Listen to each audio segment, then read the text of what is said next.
Again, if you're just joining, thank you. I'm aware that some of you are probably having a late night or some an early morning, depending on where you're joining from. Some of you are probably just an early evening, like those of us who are here in North America.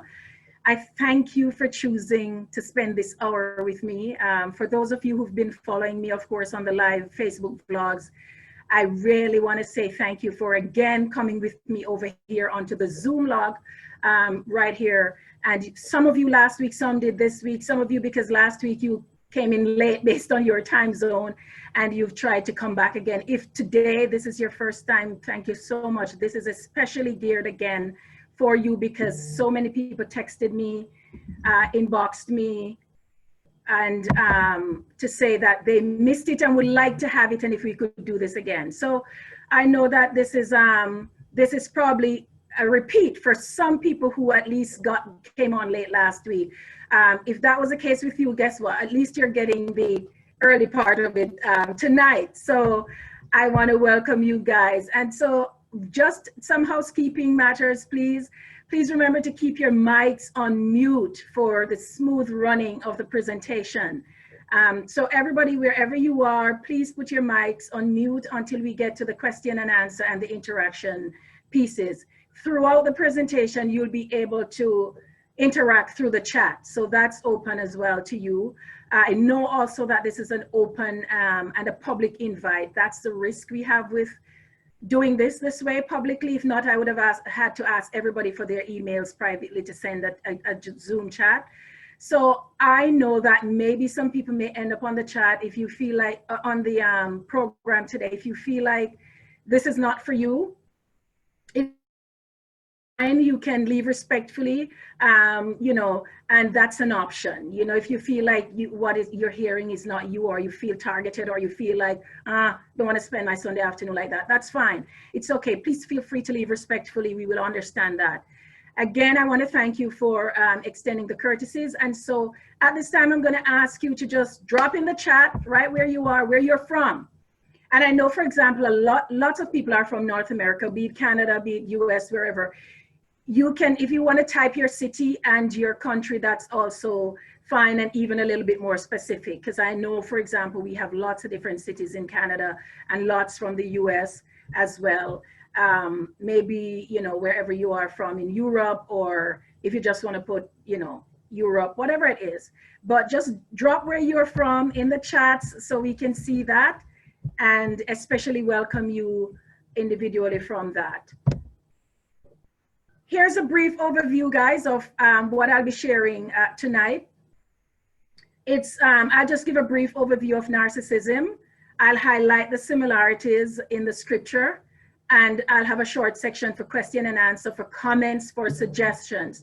Suggestions, especially on what you feel is another burning topic that you'd like for us to talk about. So you can also post these things in the chat.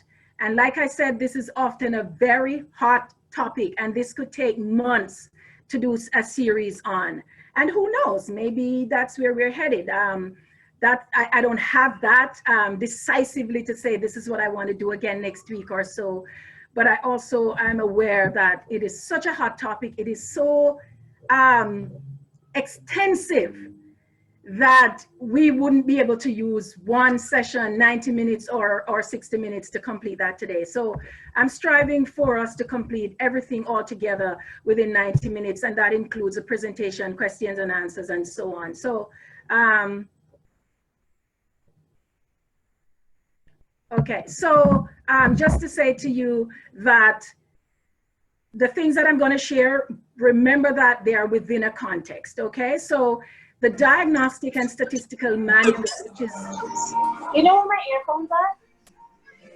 Which is what we call the DSM of mental health disorders, is the handbook that is largely used in North America and the rest of the world for understanding by the healthcare professionals, of course, in diagnosing mental disorders. So the DSM is what we would call the canon or the standard, or like we say, the Bible for Christianity. The DSM is that for mental disorders, right? So the 5th edition, I want you to bear in mind, and I'm giving you all this background so you understand that mental health or mental disorders are classified, diagnosed, recommended for treatments, and so on, based on standards or criteria within this DSM. So the 5th edition is the most recent edition, and it's therefore referred to as the DSM-5. And it's like how we say COVID-19, right? So when you think of COVID-19, because it started in 2019, think of the DSM as the 5th edition. So the most current one is referred to as the DSM-5. And so again, if you got that, if you understand where we're at, you can certainly put that in the chats as yes, with you, or got it. Whatever it is, just communicate with us in the chat so that for sure we can follow what you're saying, where you're from, and so that I can recognize that, and totally salute all of you wherever you are coming from this evening to join us. Thank you. So let's look a little bit at what personality disorders are from the perspective of the DSM. So the DSM identifies 10 specific personality disorder types. From the DSM's perspective, a personality disorder is a person's pattern of behavior and inner experience that continues over time and seems to be very distinct and different from what is considered acceptable by the cultural norms. So understand then that if someone is classified or diagnosed or defined as having a personality disorder, that this would have been a pattern of behavior that is seen over time. So you're kind of being monitored over time. It's being watched over time, or based on what you share, it's been going on for a while and it's consistent over that period of time. It leads to some distress or some impairment. So it's not just a personality that is in congruence somehow with the norms. It affects those who you work with. It affects those who you relate to. It over time diminishes or makes some inability for you to function in daily living as established by the norms of society. So I want to make certain that you get that understanding of a personality disorder. If someone is just showing a new personality disorder for a week or 2 weeks, we don't just diagnose or label someone as, oh, this is a personality disorder.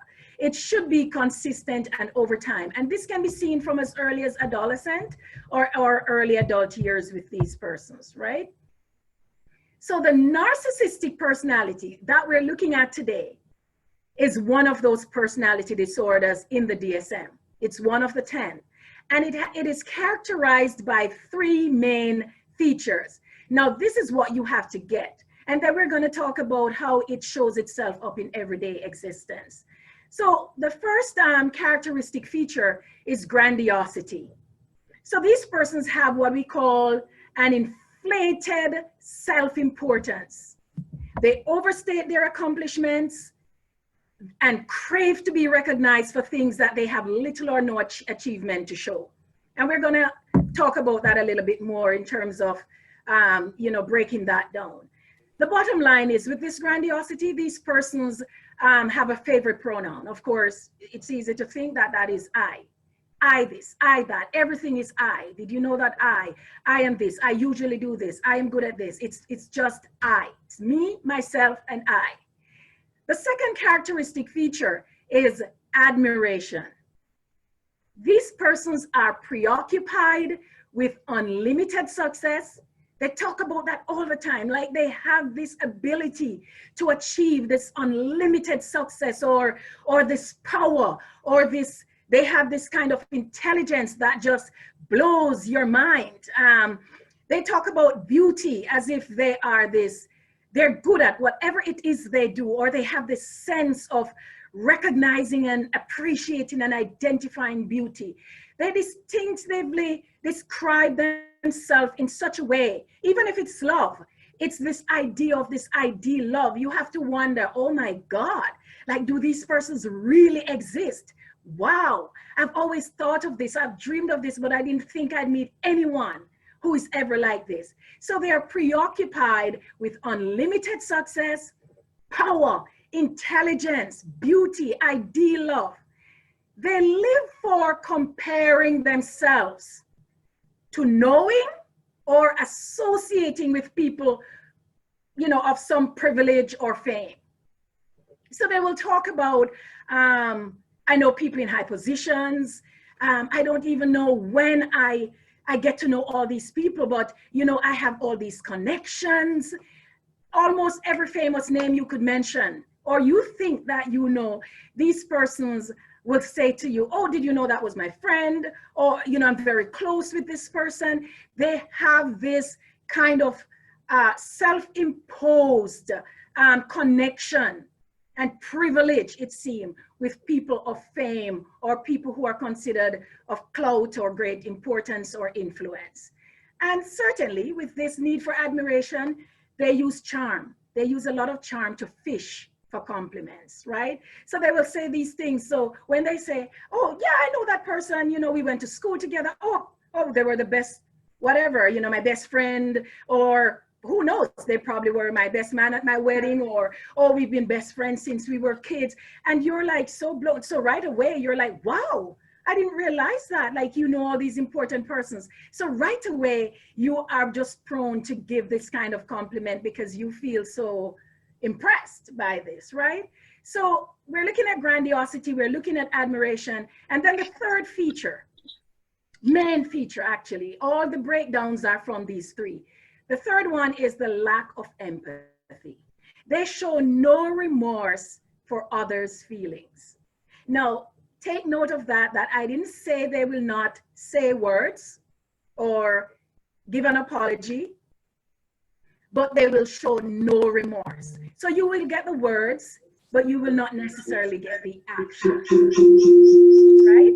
So what you find with these persons as well is that they're condescending towards other people. So if you give a compliment to someone, you find that they may find a reason. Oh, yeah, that's how they portray themselves. But you know what? I've been around them. They're not so bright at all. Or I've been around them. Oh, they're just so shifty. Or, you know, yeah, I know them for years and they're not good. They're not good people. They always find a reason to give a condescending remark towards someone who in that moment is possibly getting this kind of praise or this kind of acclaim or, you know, some kind of recognition. So these persons as well believe that they are the standard to judge everyone else by. So the minute you say something that I do this or, oh, I don't do that at all. Oh, I never do that. So they say it in such a way where you should feel badly about what you have just said or what you've done or what you like to do. I don't play those kind of games. Those are like kid stuff, you know, I don't, because they're presenting themselves as a standard by which you should judge yourself and others should judge themselves. And that's where their lack of empathy come in as well.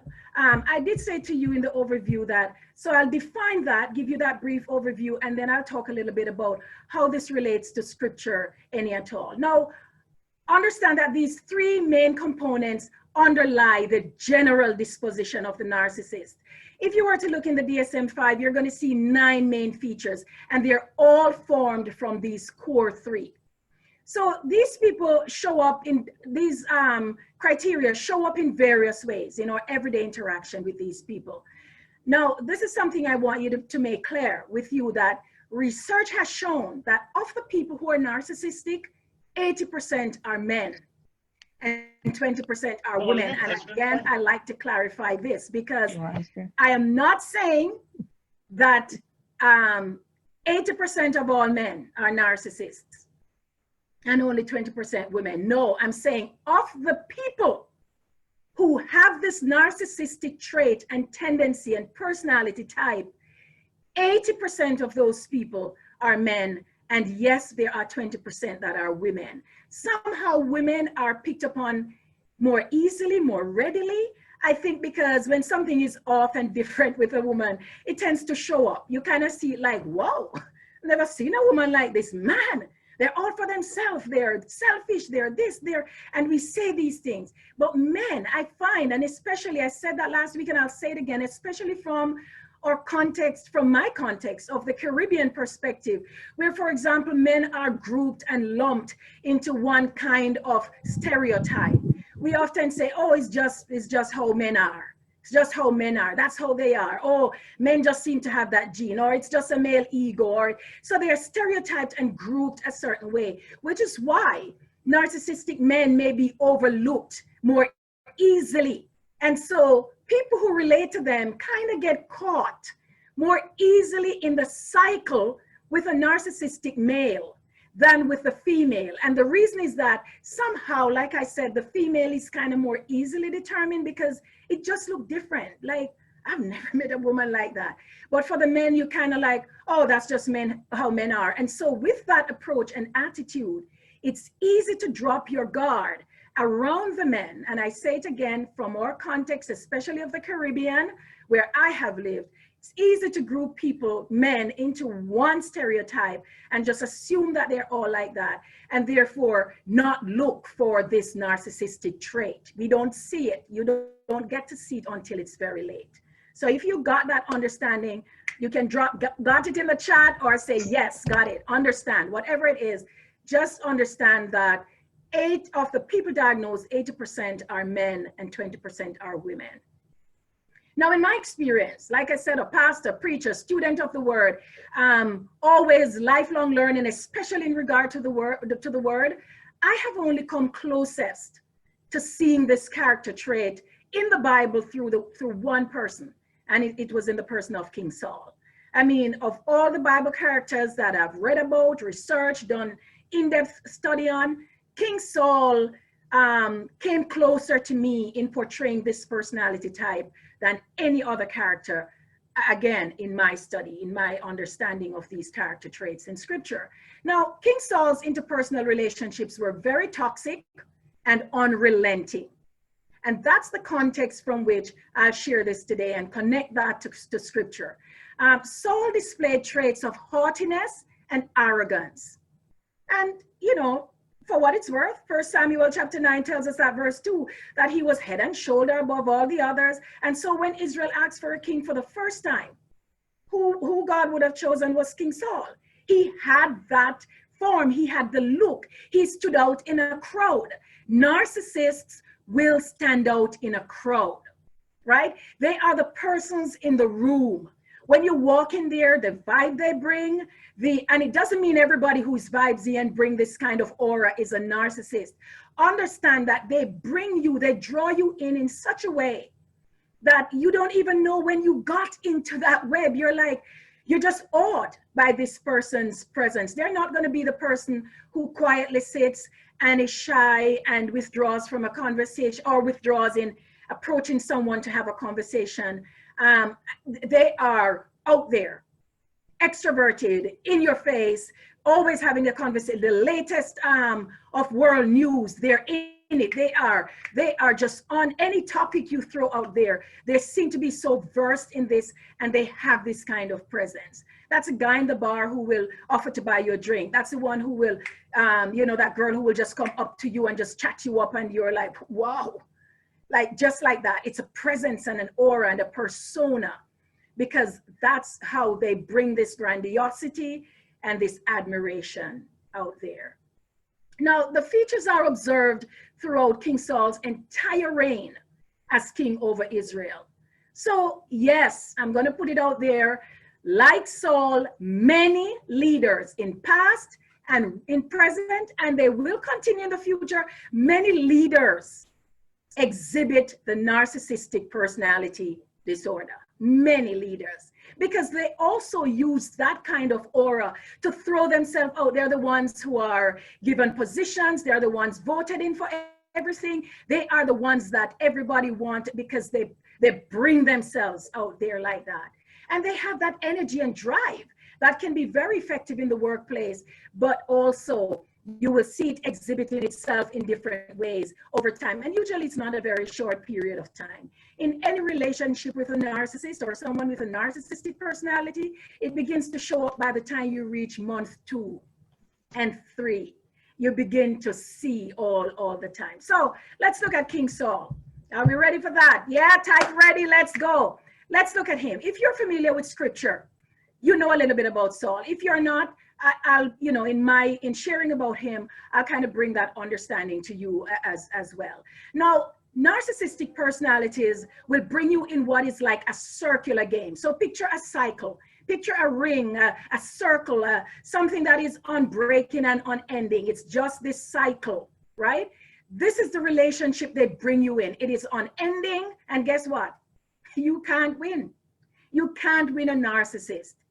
And you can't just end it. You have to do extreme measures to end any relationship with a narcissist or with that narcissistic personality. And the first thing we see with King Saul here is that God chose Saul as the first king of Israel. Of course, you know, that was in chapter 9, how he called him, how he appointed him. He was head and shoulder over everyone. But by chapter 13, this was now his second reign. And what we find is that Saul was preparing his men to go into battle against the Philistine. And the prophet Samuel clearly instructed Saul to wait on him to offer the sacrifice unto God before the battle. So, sure enough, Saul waited for a week. The Bible said 7 days. And when he waited, he didn't see Samuel coming. Remember, the instruction came to Samuel from God. Wait for me to offer the sacrifice before you go into battle. So whether it needed to take 7 days or 7 months or whatever, it's an instruction. But Saul didn't find that important for him to wait. And so Saul, when Saul didn't see Samuel, Saul decided to offer the sacrifice himself. Samuel appeared right after that. And here's the blame game. This is the first thing that we observe with Saul about the blame game, and it's a typical trait of the narcissist. You are engulfed in a blame game projection. They project onto you, they deflect onto you, even if they're caught in the act, they have a way of projecting and deflecting that situation onto you that you can't, your head spins. You don't even get when you, wait, how did I get, you know, you ask, you stutter, you lose it. And that was exactly what Saul did to Samuel. So Saul said to Samuel, well, when you didn't appear, you know, I saw that my men were scattered, you did not come, and the Philistines were gathered and ready. Now hear the arrogance he took to Samuel the prophet. So I took it upon myself to offer the sacrifice. At no point did he say here, I know it was not my place. I am not the prophet of God. I am only the king. And I got instruction and needed. No, he did not. Samuel said, well, you've acted foolishly because now God has taken the kingdom from you and from your house, and he will not establish you as king forever because God is looking for someone that he can trust. Instead of remorse or repentance, Saul took his son Jonathan and he took all the men that were with him for battle, and he went into the Philistines' camp, got their weapons sharpened so that their weapons were taken, and he still entered into battle. With his haughtiness and with his arrogance, he did not care if the 3,000 men he had would have lost their lives. He didn't care how afraid the men were that now we're going into battle without God's protection or God's instruction. Something is wrong. He didn't care about the feeling of these men. As a matter of fact, he didn't even care that Samuel reprimanded him. He left and he went into battle with his people. Now, look at the next thing. By chapter 15, Samuel went back to Saul and Samuel said to him, listen, I want to remind you that it was God who anointed and appointed you as king over Israel. So you need to learn to obey the instructions of God. So this time Saul was to go in battle now against the Amalekites. He was to destroy everything because of the history that they had with Israel when Israel was coming out of bondage from Egypt and all that they had done. So God said it was no time to take back everything they took from you, destroy everything. Saul went, he conquered, but yet he took back the king, Agag, and he took all the valuables, the treasures from the Amalekites. When Samuel came to Saul, Saul greeted him first. Listen, The narcissistic personality will do that. They will just get you first and throw it on you in such a way that you begin to spin. Like I said, he said to Samuel the prophet, I did everything the Lord had commanded me. So Samuel confronted Saul on the lie and said, no, you didn't. Said, yes, I did. Samuel said, well, I hear the bleating of sheep and the lowing of oxen. So where is that coming from?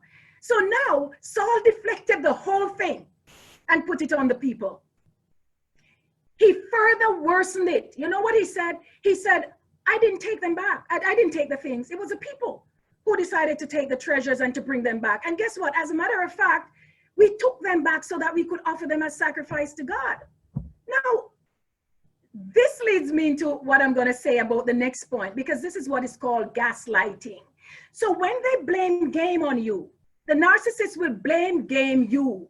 You cannot, and you are there as this normal person trying so hard to defend yourself that you get caught up in the cycle that is just going on. You're like, but I didn't say that. They're like, yes, you did. But I didn't do that. Yes, you did. This is how they gaslight you. And so, for example, a real life situation outside of Samuel is that, oh, let's say, I'm going to throw this, maybe a man. Let's say you pick up, you grab a taxi and you're like, the taxi's like, oh, you know what? Your spouse left his tie in my car.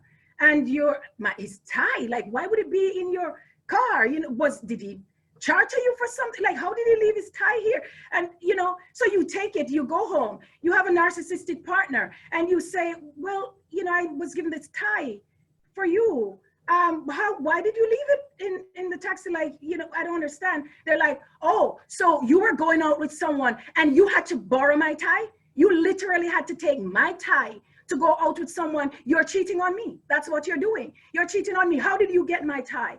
And you get caught up in, what? It was a taxi driver. It was someone I knew who said you left this here. I don't understand. And they're like, oh, so no, if you didn't bring this home, I would never have known that you were cheating on me. I trusted you. And look at what you're doing to me. How could you do this? This time you're so gaslighted that your head is spinning because you begin to wonder, what's going on? Like, when did it get to this? This is gaslighting. This is when they make you second guess yourself and your own thinking. They are shifty when they're caught. They just throw it back on you in such a logical and it seems reasonable way that you don't even know how you got there. Imagine if Samuel didn't know who he was as a prophet who hears from God. Saul would have confused him with the same gaslighting. He said to him, first, I did everything God said. Samuel's like, no, I did everything. No, like, how do I hear the bleating of sheep? He's like, well, guess what? It's the people who brought back the things. And then he's like, okay, I get that. But then he said, oh, by the way, we brought them back so we could offer to God. Now imagine Samuel wanting to argue with Saul and thinking, what? Wait, what? That doesn't make any sense. Like, why would you offer something to God that he said you should destroy? Okay, I'm not hearing right. I don't understand. Okay. But then it makes sense. Listen, you cannot try to figure out a narcissistic personality. Don't even begin to try. And don't even think that you can explain yourself out of this. You cannot. So they will gaslight you. And so when this happened the second time, God rejected Saul. And the text tells us that an evil spirit came over him, which over time, as you research, you realize it's a depressive spirit, this mood, this darkness, this lowness, and so on. Now understand that with a narcissist, you are only a means to an end. I'm going to say that again. With a narcissist, whether it's a best friend, a partner, a colleague you work with, a supervisor you work with, or an employee, like, it doesn't matter. You are only a means to an end. They want something from you. You can help them to get that thing, whatever it is that they want, whether it is status or profiling or a visa or power. You are a means to an end.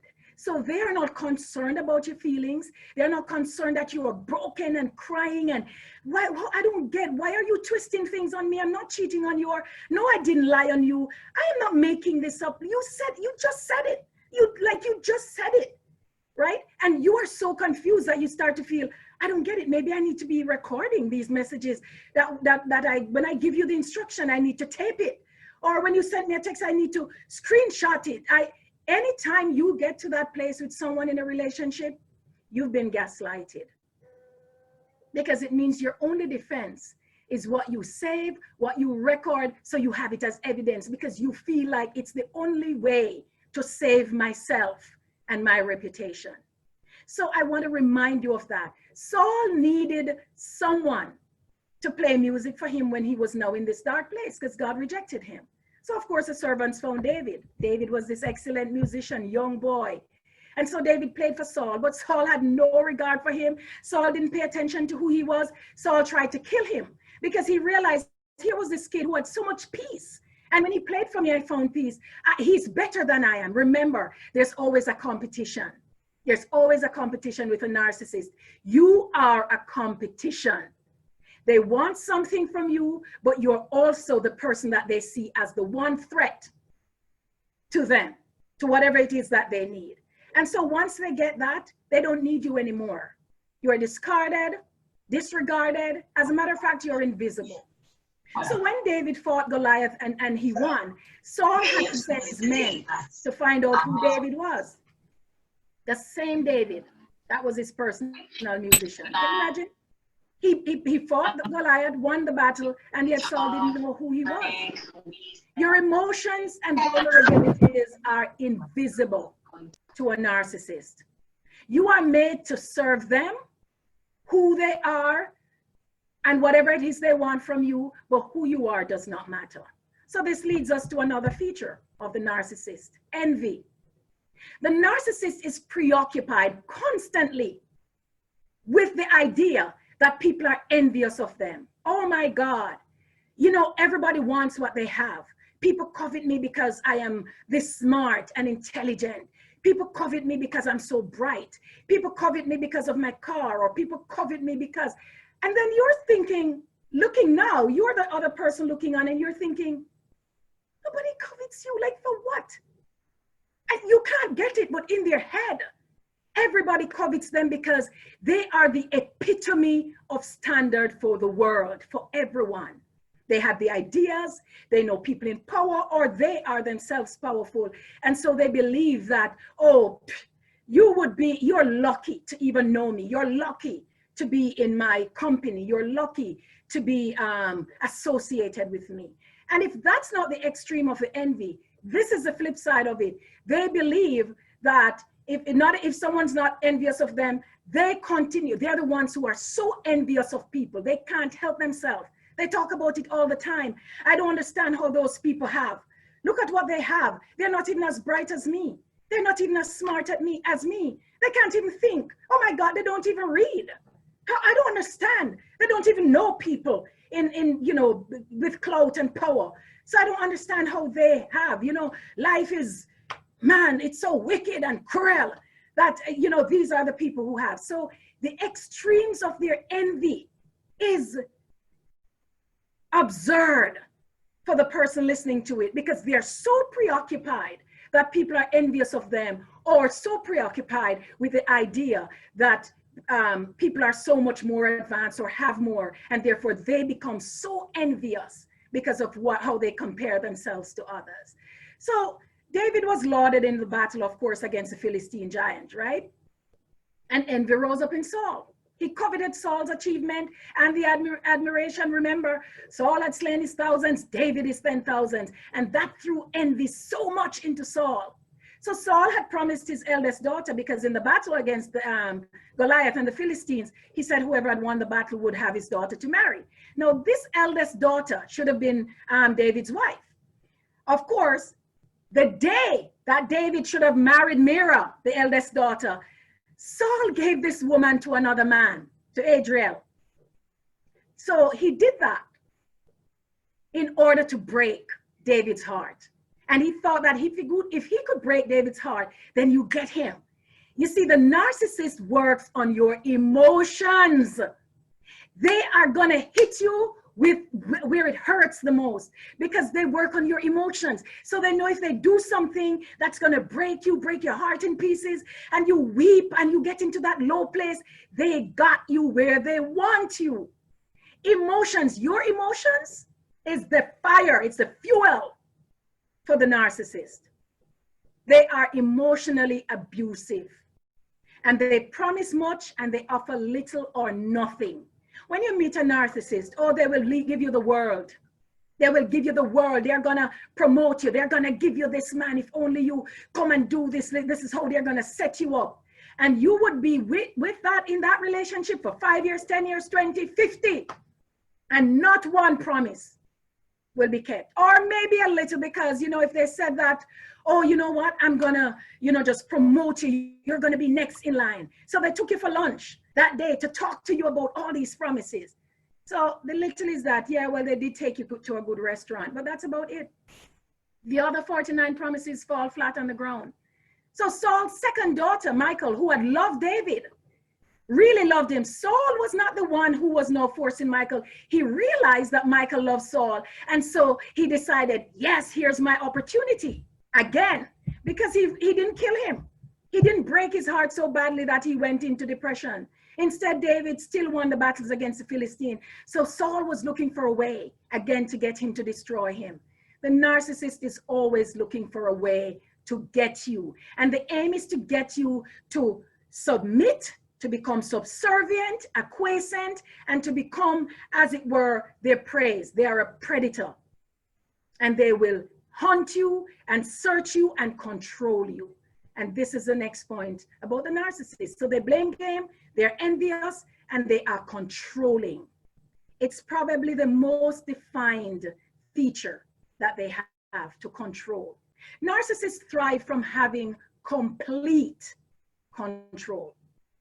They want to know where you are, who you're with, what you're doing, why you're doing it, who called you, why they called, what was that text about. They want control. They want control over you, over your friendships, over your dreams, over your vision. They will take that from you. They will take it from you till you begin to wonder, was that my dream or was it yours? Like, you lose it. They will control your time. They want to control even your relationship with God. They are parasitic. When a narcissist leeches onto you, they hold on. They hold on. It was interesting. One of my daughters showed me a post on one of some friends' post or display pic. Something that there is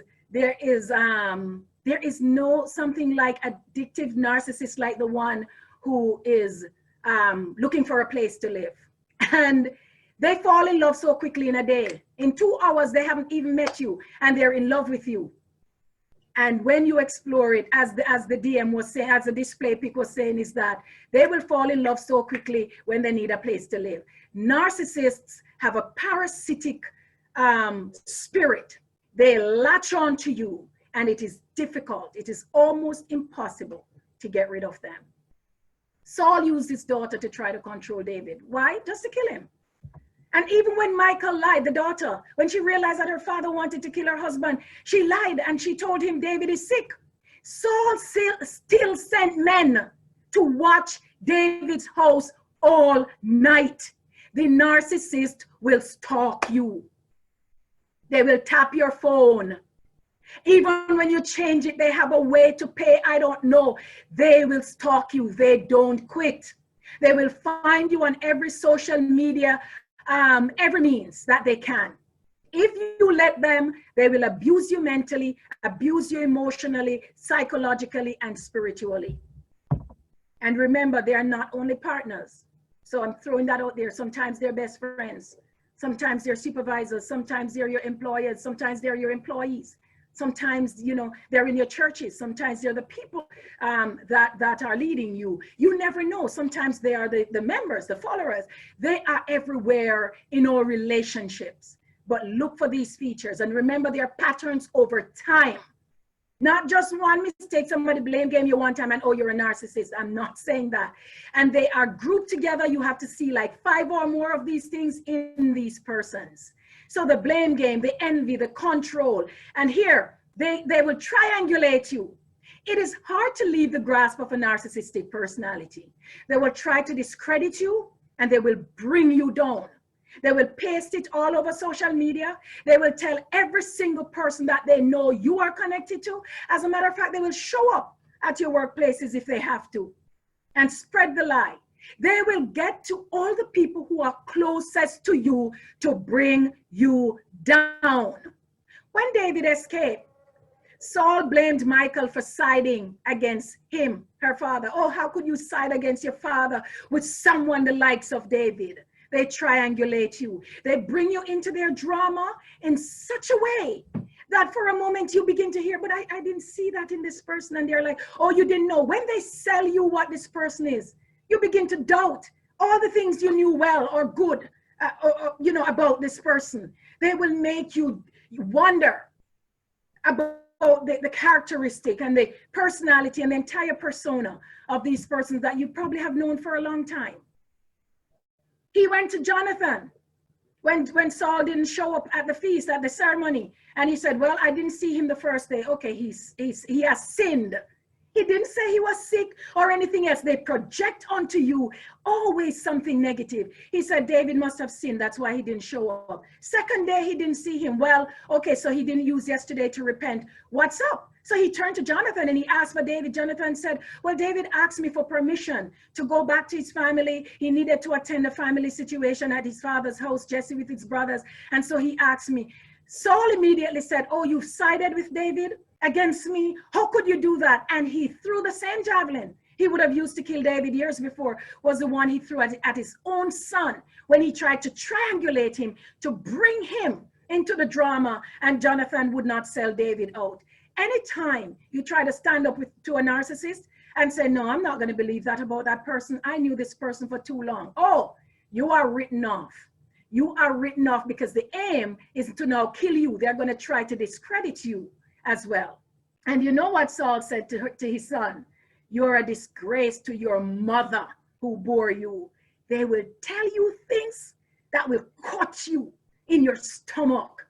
Low things. They will tell you things that nobody else in your entire life have ever told you to demean you in such a way. You are no good. You're nobody. Oh, you're where you are because I put you there. You're nothing without the position I gave you. Just remember that. You're not so special at all. You're actually nothing. Watch what's going to happen if you're not in this job that I give to you, or if I walk out of this relationship, or if I drop your friendship. They will make you feel like your esteem is non-existent. And so if you show them that emotion and give that to them, I tell you, you will have no esteem left. Remember, they can only use your emotions that you show to them. So part of the strategy they use is to isolate you to themselves over time before they actually go in for the kill. So it doesn't matter where the relationship is, at work, at home, online, it doesn't matter where the relationship is. They try to isolate you before they go in for the kill. So they want to take all of your time, all of who you are. They will even move you away from family. Oh, let's rent a place together. We are besties. And they isolate you from anyone who will be able to support you and be there for you. And so remember, David, when David was playing for Saul, David used to visit from his father's house, then went to Saul, play, then go back to his father's sheep. Now he was married to one of Saul's daughter. He was living in the palace. He was away from his family. He couldn't even leave to visit his family. Saul always wanted to know where David was. He had to be in the palace. He had to report to King Saul. He couldn't leave his presence without him knowing. And so they will try to destroy any close relationships you have formed with anyone. All of a sudden they swoop in, and the best friend that you've known all your life is no longer your best friend because they took over that best friend. They've totally taken, and you're now isolated. You can only, it seems, connect with these people. You can't even have a best friend time alone anymore. They're always there, always there. They're now the newfound best friend for your best friend. They will isolate you and draw themselves into your close relationships to take over everything you've ever had. Because the aim is to strip you so you become dependent on them, and that way they have total control over you. So remember, they will take away anything you have so that you are now subservient to them. And when they have control over you, when you have no best friend left because they are the it and you committed all your emotions, then when they've swooped in and stripped you of everything, then you're going to cry. And then they come back and they will apologize. Oh, I didn't mean to hurt you that way. I'm sorry you feel that way. And then because you are so addicted, their personality is like a drug. It is so addictive that you keep going back, and then they hurt you, spit you out, and they come back again and say they apologize in word, and you take them back on and they spit you out again because they get a kick. This is where they get their kick, out of seeing you in your worst and seeing you at your lowest and you crying and despondent. That is the fuel to their fire. So even after David ran away, Saul was relentless in his chase to destroy him.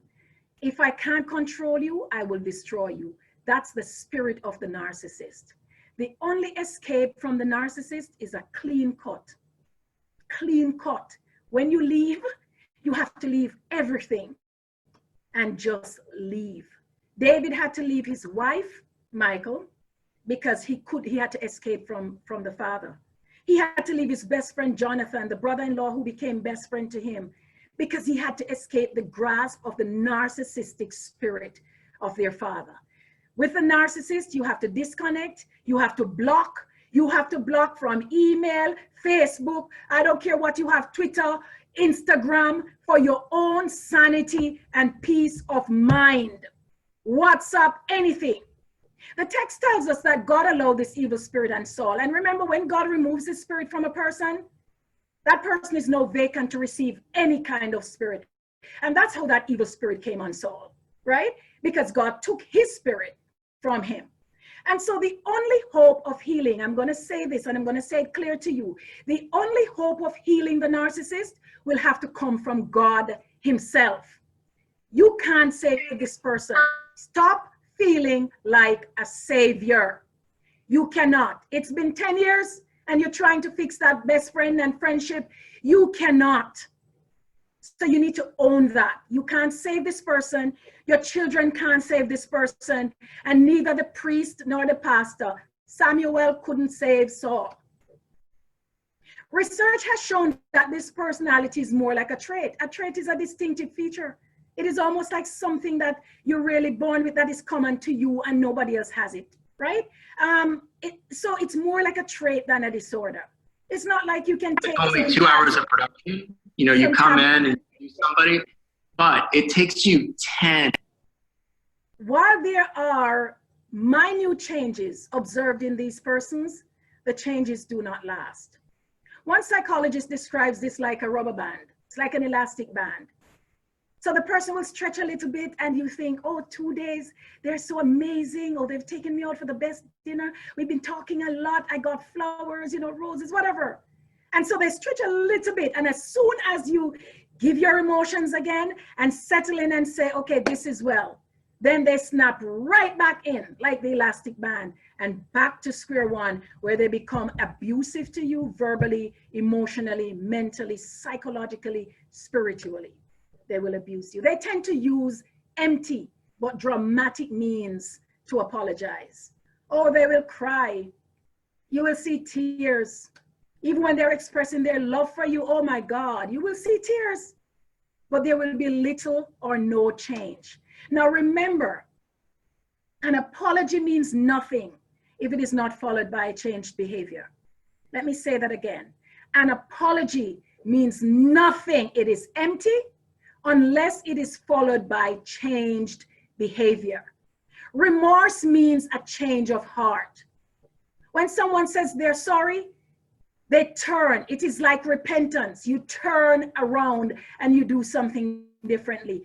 They don't have that. They lack empathy. They don't have that. Little or no capacity for that. But they have the words, so they will use the words. Hear this. You remember in chapter 15 when Saul sinned that second time with the Amalekites when he took the king Agag. He fell on his face, begging Samuel, please forgive me. Don't reject me. Samuel said, I didn't reject you. It's God who's rejected you because he's given you a second chance and you still didn't do it. And God knows the heart. And God knows that even now you don't mean it. And the text says that he even grabbed Samuel's cloak, pulling on it and begging. Samuel's heart was broken, but Samuel knew that it wasn't a decision for him to make. It was God's decision. It pained Samuel to walk away from him. With all that fanfare apology, how could you not believe? Samuel's heart broke. Your heart will break over and over and over again in your relationship with a narcissistic spirit. But you do have two choices. You can stay and endure the cycle. They spit you out today, they take you in tomorrow, they spit you out 2 days later, they take you in tomorrow, they cuss you out the next day, they take you in the next day, they reject you a week later, they want you back. Then you can stay and you can enjoy that cycle and tolerate it and endure it if you must. Or like Samuel, you can rip your heart away and just never turn around, never look back. It's going to hurt, it's going to be hard, but it's a choice that you have.